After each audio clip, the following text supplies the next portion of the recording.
Yo guys, InsaneGamer52 here, and today I'm here to talk to you about the Dark Ops challenge Checkmate. This challenge reads, play every single trial in D Machine in a single game. It's one of the only Dark Ops challenges with no restrictions, meaning you don't have to exfil or do it in a certain amount of rounds or anything, which makes it pretty simple but also time consuming. There are 26 trials altogether and they come in a random order every time. To start a trial, come to this area of the map right after you open up the tunnel. You don't need the power to be on, so if you really want to get things started early, you can head here and start the trials first. I recommend starting at as low of a level as possible since the cost to start a trial increases every 5 rounds. Rounds 1 to 10 cost 500, 11 to 15 cost 1000, 16 to 20 cost 1500, and so on. Since you'll be doing so many trials, you're going to get a lot of rewards, which means you don't have to be super efficient with completing each trial. And you don't even have to participate in every one. You just have to be alive when it started in order for it to count towards this challenge. If one is started while you're completely dead, not just downed, it won't count and you'll have to go through the entire trial rotation again. Your rewards continue to accumulate from common up to legendary and can also give you a bonus intel reward too. Your current reward tier will show up right below the trial text box on the left side of your screen.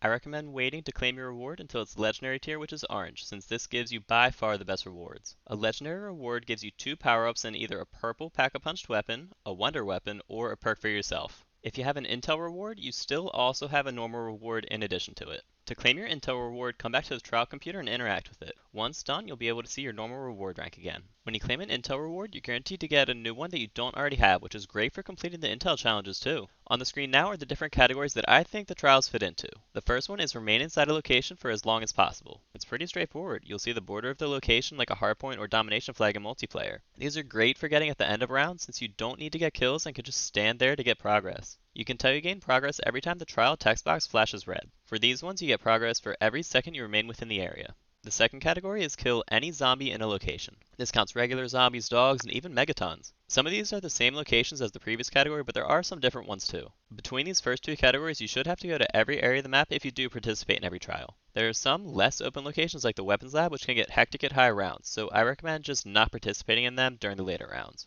To get credit for these ones, the zombie itself has to be within the boundary. If you're within the boundary but the zombie isn't, the kill won't count. The third category is kills that don't rely on a location. These specify the way you have to kill a zombie, and some seem to give more progress than others, in particular the equipment kills. And the final category is just miscellaneous. They didn't fit into the first 3 and don't really have anything in common. And that's it! Once you start the 26th trial, you should get the Dark Ops Challenge Checkmate as long as you were alive during the beginning of every trial. Let me know in the comments down below how you feel about this challenge, or leave your Activision idea if you'd like help completing it. I'm sure either myself or one of the other community members will be glad to help if you're having trouble. If you learned something new, a like rating is always appreciated. Feel free to subscribe if you want to see more detailed explanations of everything Cold War. And follow me on Twitch at InsaneGamer52. That's all I got. I'll see you guys next time.